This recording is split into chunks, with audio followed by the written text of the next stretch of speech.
Reciba nuestro saludo, profesor. Somos el grupo número 4 quienes tienen por tema Gobernanza para la seguridad energética, un modelo para armar.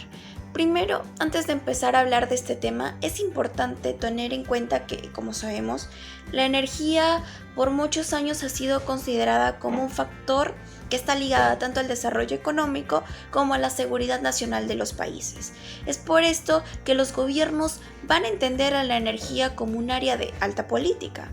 Incluso son estos gobiernos quienes van a tomar a los intereses colectivos por debajo de los intereses nacionales. Sin embargo, van a influir diversos factores para que esto cambie. Factores como la evolución del concepto de seguridad energética, factores como la creciente conciencia de que es necesario mejorar el acceso a los servicios energéticos modernos, así también como para evitar un peligroso cambio climático. Todo esto va a influir a que se modifique la aproximación hacia los problemas energéticos. Es por esto que la gobernanza energética global va a tomar este concepto de análisis que va a ser importante y van a tomar este concepto, va a tomar una colaboración internacional de los países.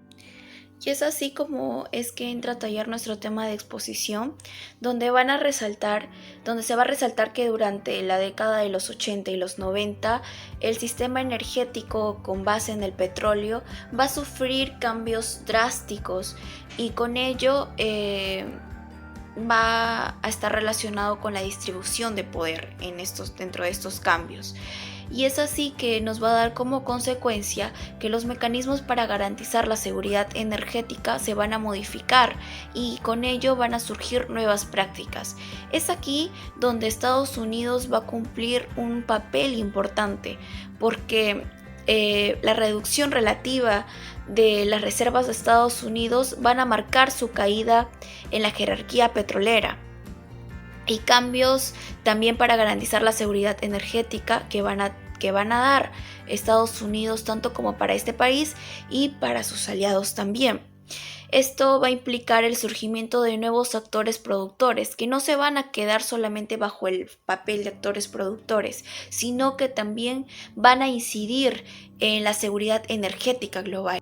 Luego hablamos sobre seguridad energética y gobernanza. Y para hablar de esto nos preguntamos qué viene a ser seguridad energética o cómo se puede definir. Y a la seguridad energética se le puede definir como la ausencia de vulnerabilidad en la provisión y el consumo de recursos energéticos.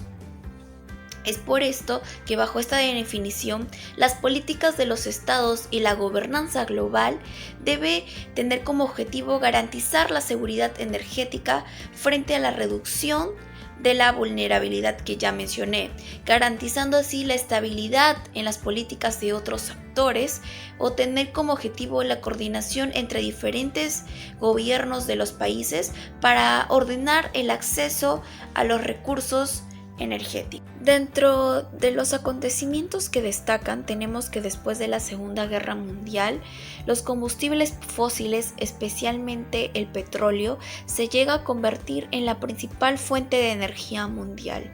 Ante esto, pues esto nos va a garantizar un aumento en el consumo de energía y también va a ser un gran factor que va a sostener el crecimiento económico de la época dorada o la edad de oro del capitalismo.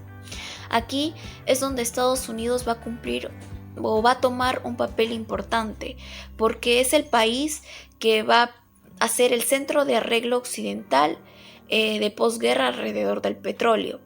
También se sabe que el régimen estadounidense era el que abarcaba en su amplitud la producción y el consumo de recursos energéticos. Estamos hablando en un contexto en el que Estados Unidos y sus aliados eran grandes productores y consumidores a la vez. La dispersión de la gobernanza global en el sistema energético. La caída de los Estados Unidos en la escala global del poder sobre el sistema energético permitió al mismo tiempo la consolidación de la influencia de algunos estados productores y que tuvieron y tienen reservas probadas. Esto se dio en la década de los 70, cuando la OPEP impuso su embargo petrolero a Occidente. El 70% de las reservas conocidas de combustible se ubicaban en los países del Medio Oriente, que poseían el 50% de la capacidad de producción. Pero, ¿qué entendemos por OPEP?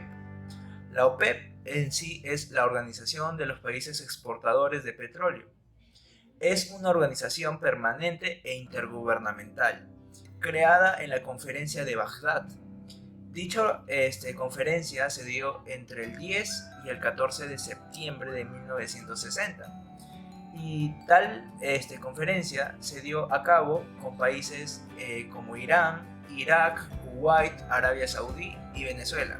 Países que son altamente ricos en petróleo. ¿Y cuál es el objetivo de la OPEP? Tiene muchos objetivos, pero los principales es coordinar y unificar las políticas petroleras entre los países miembros.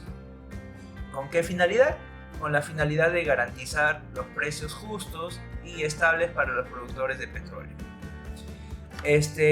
¿Y qué pasó en la década de los 70? Para ser más específicos.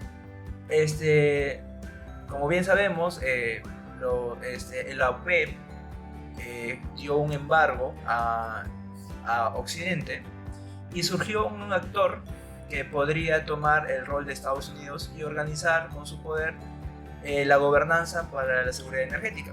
Sin embargo, surgieron varios factores como el consumo y la caída del consumo y el aumento de la producción de países no miembros de la OPEP, que determinaron la pérdida relativa del reciente poder adquirido por los países productores. Todo el poder que tenía Estados Unidos en la jerarquía global en el sistema energético comenzó a perder fuerza y actualmente el poder está disperso. Muy bien, continuando con las exposiciones, vamos a hablar sobre el nuevo orden energético y la estabilidad hegemónica. Muy bien, en el transcurso de los años, los productores se han dado cuenta que pues no necesitan de ellos mismos nada más para poder comercializar sus productos, como por ejemplo el petróleo, ¿verdad? Sino que también necesitan o es fundamental la presencia de estos factores como es la oferta y la demanda, ¿cierto? Un claro ejemplo de esto es Venezuela, un país que por su poder restringido y limitaciones estructurales ha causado de que países extranjeros como Estados Unidos ya no quieran comprar su petróleo a pesar de ser un país pues rico en este producto, ¿verdad? Y todo ello, ¿por qué? Simplemente porque no quieren aceptar que sus productores estadounidenses pues incluyan sus empresas para poder comercializar y trabajar el petróleo.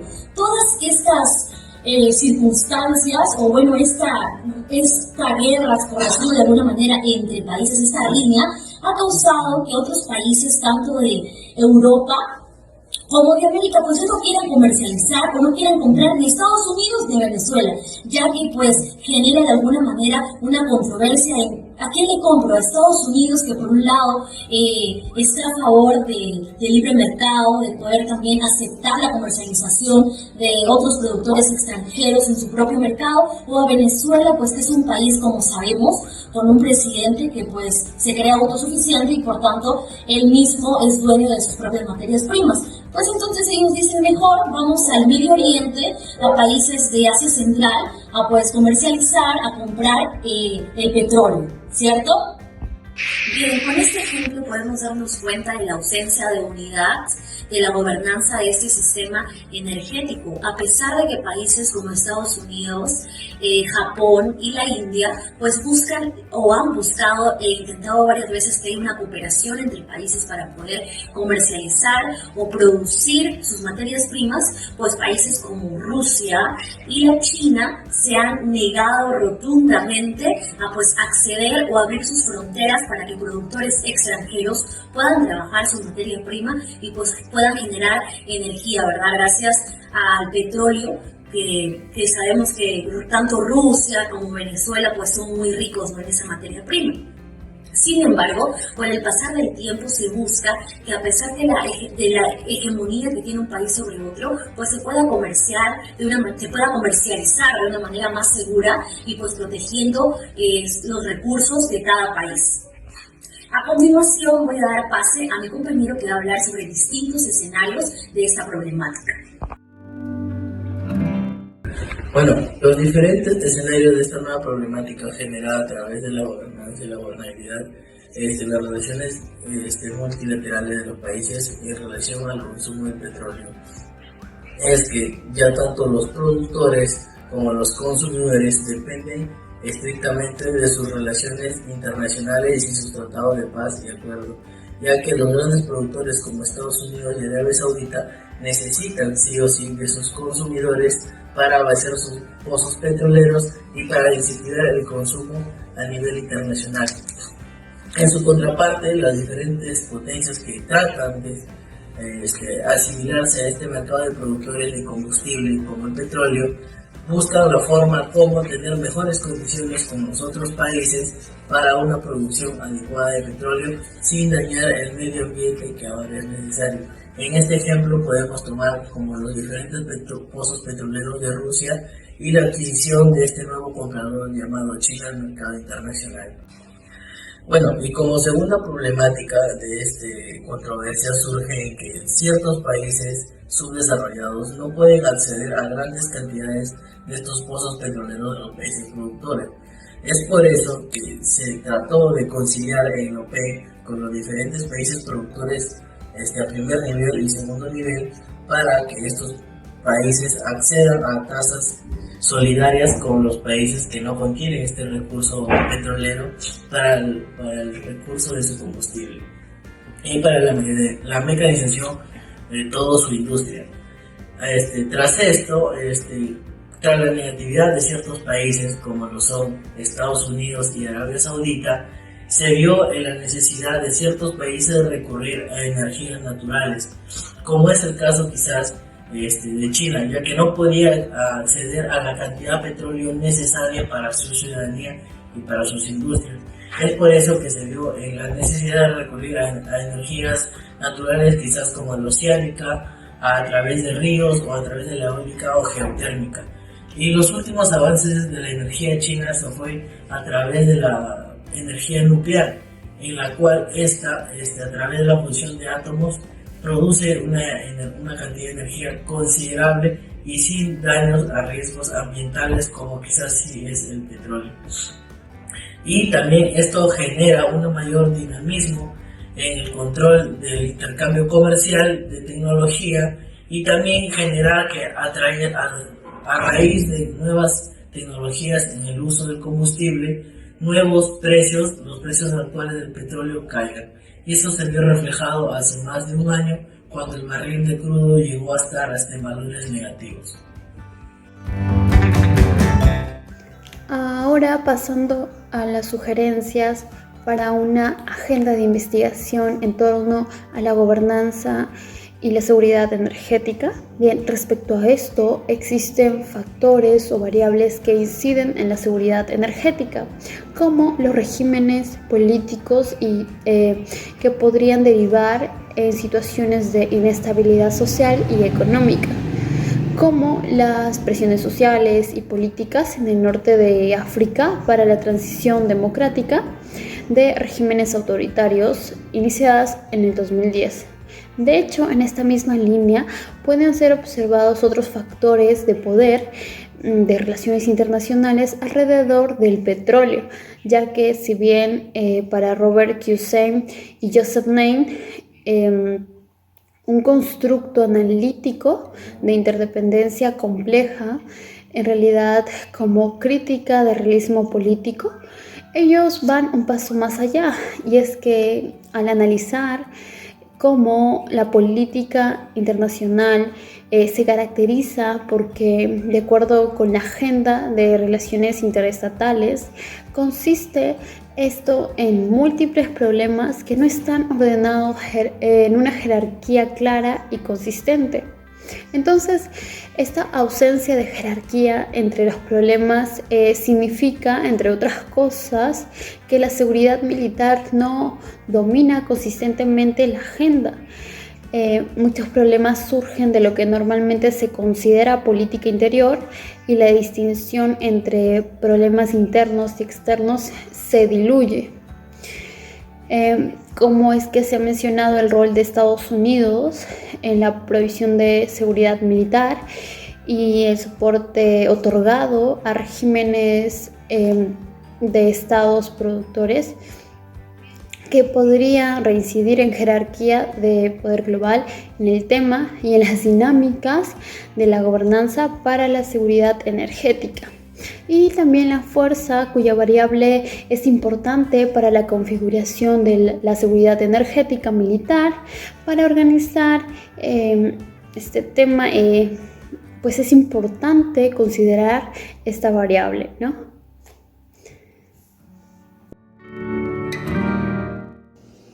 Bien, ya para terminar, debo decir que otra variable importante para la configuración de la seguridad energética podría determinarse en la estructura de los flujos globales de capital, asociados directamente a la explotación de reserva. Esto trata de que la existencia del control sobre los recursos financieros, tecnología y conocimiento podría conllevar a ser determinante para la gobernanza global en el tema energético del petróleo, al justamente asegurar que ciertos actores incidan en la transformación de recursos en reservas explotables de petróleo. Al mismo tiempo, esta consideración permitiría orientar a la investigación, incluyendo explícitamente a actores no estatales con poder sobre la gobernanza global para la seguridad energética, teóricamente retomados en el concepto de interdependencia compleja. Y es que la interdependencia compleja, de lo que ya se ha venido hablando, en la cual se ha ido mostrando el papel de los actores no estatales privados en el marco de las relaciones internacionales, en alusión a sus relaciones de cooperación y sus conflictos con los gobiernos. Pues es importante destacar que las interacciones entre los actores no estatales y las actividades económicas transnacionales no podían analizarse a la luz de los marcos y las metodologías imperantes en la corriente realista clásica. Entonces, los conceptos de interdependencia compleja y liberalismo institucional les permitieron explicar a Robert Keohane y a Joseph Nye cómo, a través de las organizaciones intergubernamentales, los estados podían ampliar significativamente la búsqueda de su interés, desarrollando así un amplio espectro de cooperación e interdependencia entre ellos. Bien, esto ha sido todo por parte del grupo. Muchas gracias.